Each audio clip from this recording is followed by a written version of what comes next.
Hey everyone. Okay, so I'm going to do an extended reading on. I want to make this about Pluto in Capricorn, our last visit of Pluto in Capricorn, starting back today because Pluto is still retrograde back to 29 degrees of Capricorn. So, anyone with Capricorn placements, look that up in your chart and see how that energy is influencing you. I'm going to now do a collective tarot reading on Pluto and Capricorn energy. Again, this is just a collective reading, so take only what resonates. Okay, let's get intuitive. All right. Excuse me, I gotta clear my throat. My throat chakra has been doing a thing for weeks now. So give me a minute. Yo, that was really weird. I drank some water. I have tears in my eyes. Like I like it's not enough. It's like I'm feeling like the water is not enough. There's too much. Like I drank water and instead of it like helping me, I felt like I was drowning. So I don't know why I'm sharing this. This could resonate for someone. I felt like the water, which water can be emotions, was drowning me instead of helping me speak because it's my throat chakra that's having an issue. So Pluto and Capricorn can be bringing up issues with how we voice our power, because Pluto is power and is transformative, death, rebirth energy. So bringing that in back, we're going back to see if we've learned the lessons of that transit, because this is it. This is the last hurrah. And I'm so excited to say goodbye to Pluto and Capricorn. Let me tell you, I have my Mars retrograde there in the fourth house with my IC and my Neptune. And listen, I don't want it.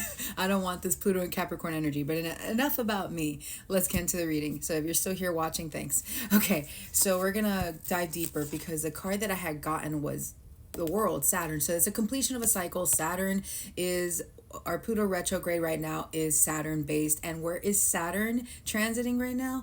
It's in Pisces. It is about our spiritual practices. It's a transition period, depending on what that house is for you. But it is spiritual discipline in that certain area of life.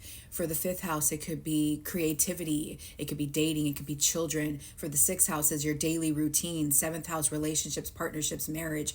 All these things are being brought to the light to guide you on how you can be more disciplined in these spiritual practices to transition to the Aries energy. I love how I said this was going to be a reading. I have so much to say. I've been doing so much studying that my brain is like, and I've been getting so many downloads. Listen, I have a lot of stuff in Gemini, and we have Mars and Jupiter. They're just like, hey, I'm sitting right here. And I'm like, okay.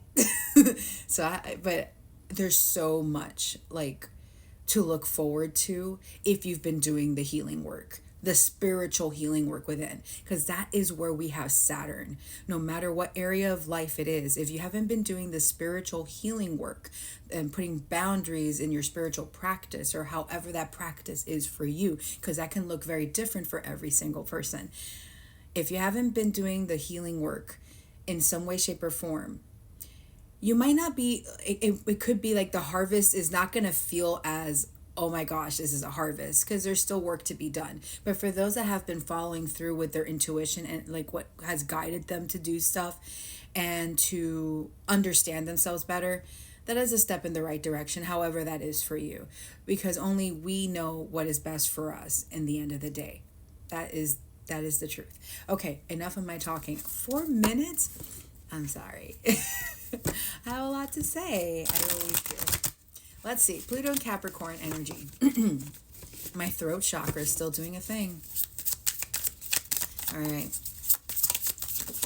Oh, it flew. Let's see. Yep. We got the Wheel of Fortune with what else? What was I talking about? This is amazing. Okay. The Eight of Cups, traditionally, with the Eight of Cups, that is Saturn Pisces. That is because every tarot card is ruled by a certain transit and stuff. This is Saturn and Pisces. What was I talking about? I love when I get confirmation. Mwah. Thank you, universe. I love you. This is exactly it. What have you walked away from to protect your spiritual practice, to protect your spiritual being?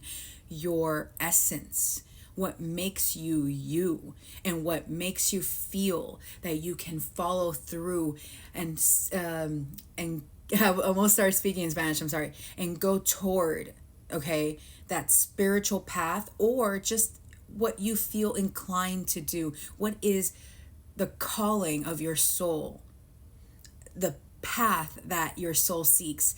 I know there's a lot of cynics that say, oh gosh, that's like all poppycock and stuff, whatever.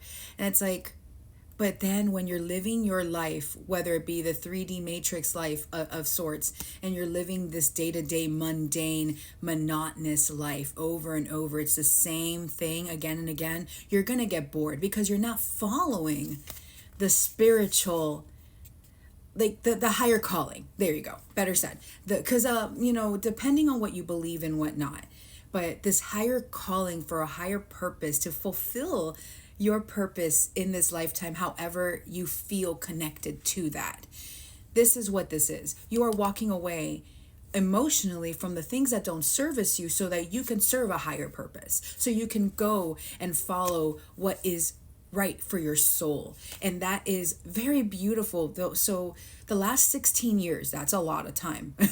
Okay, we're looking at that Pluto and Capricorn transit. And now going back into that period of time in your life, what did you have to go through? What did you sacrifice? What have you?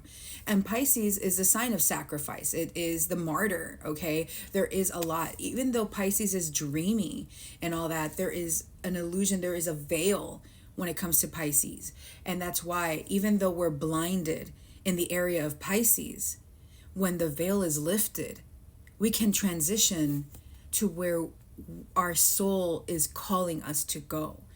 And hell, honestly, our soul could have been calling us to go through these lessons, which hurt like but what this means is that you're turning your luck in your favor, because this is the Wheel of Fortune, so that you can end the cycles of pain and suffering that were not servicing you in the past 16 years. God knows if even longer, but I'm going through the transit of Capricorn. Okay, I am going to pull one more card, and then I'm going to take this to a part 2, okay? Because I know that I talk a lot, and I don't want to make it, I don't know. I like this. Okay. 8 of Pentacles. You've been working hard. You've been working hard in whatever construct of reality you have chosen to work into, 3D, 5D, 4D, whatever. But you have been putting in the work. And that is why Jupiter is going to be blessing you. Jupiter is currently in a Mercurian sign. So there's a lot of spiritual downloads. Well, for me, spiritual, but a lot of like information coming down, because that Gemini is that, I don't know why I heard portal, but you're getting that information. We still have Mars and Gemini, but I feel that the wheel is turning in your favor in regards to that, okay? Because you have been building something. But for a lot of you, you don't know what you've been building. The last 16 years is a long time. Take a moment to think about, what have you been building in the last 16 years? What are the struggles that you went through during this time, and how has it come full circle? Okay, taking this to part 2. All right.